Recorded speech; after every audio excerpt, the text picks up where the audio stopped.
બનાવટી ડોક્યુમેન્ટ્સના આધારે હિન્દુ નામ ધારણ કરતા મુસ્લિમ ભાઈઓને ઝડપી પડતી સુરત શહેર એસઓજી। ઉપરોક્ત સૂચના અંતર્ગત એસઓજીના પોલીસ ઇન્સ્પેક્ટર નાઓએ આવી પ્રવૃત્તિ કરતા ઈસમોને શોધી કાઢવા માટે એસઓજીના અધિકારી માણસોની અલગ અલગ ટીમો બનાવી એકબીજા સાથે સંકલનમાં રહી હ્યુમન સોર્સિસ તથા ટેકનિકલ સર્વેલન્સની મદદથી આ દિશામાં પ્રયત્નો હાથ ધરવામાં આવેલ હતા। તે દરમિયાન એસઓજીના હેડ કોન્સ્ટેબલ જગદીશભાઈ શાંતિભાઈ તથા પોલીસ કોન્સ્ટેબલ દેવેન્દ્રદાન ગંભીરદાન નાઓને ખાનગી રાહે બાતમી મળેલ કે બે મુસ્લિમ ભાઈઓ પોતાના હિન્દુ નામના ખોટા આધાર પુરાવા બનાવી અઠવાલાઇન્સ વિસ્તારમાં રહે છે। તે બાતમીના આધારે એસઓજીના અધિકારી માણસોએ વોચ ગોઠવી આરોપી મોહમ્મદ આફ્રિદી ઉર્ફે પ્રેમ ઉર્ફે પ્રદીપ મોરિયા વાજિદ અલી ઉંમર વર્ષ 28 રહે ઘર નંબર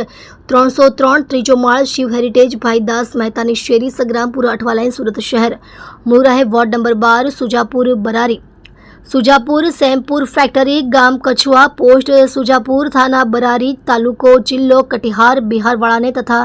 કાયદાના સંઘર્ષમાં આવેલ બાળ કિશોરને ડિટેઇન કરી તેઓની પાસેથી તેઓના નામના અલગ અલગ આધાર કાર્ડ નંગ 4 તથા પાન કાર્ડ નંગ 1 તથા મોબાઈલ ફોન નંગ 3 કિંમત ₹50,000 મળી કુલ્લે કિંમત ₹50,000ની મત્તાનો મુદ્દામાલ તપાસ અર્થે કબજે કરવામાં આવેલ છે। તમે જોઈ રહ્યા છો માયાનગરી ન્યૂઝ ચેનલ દીપક ગુપ્તાની સાથે।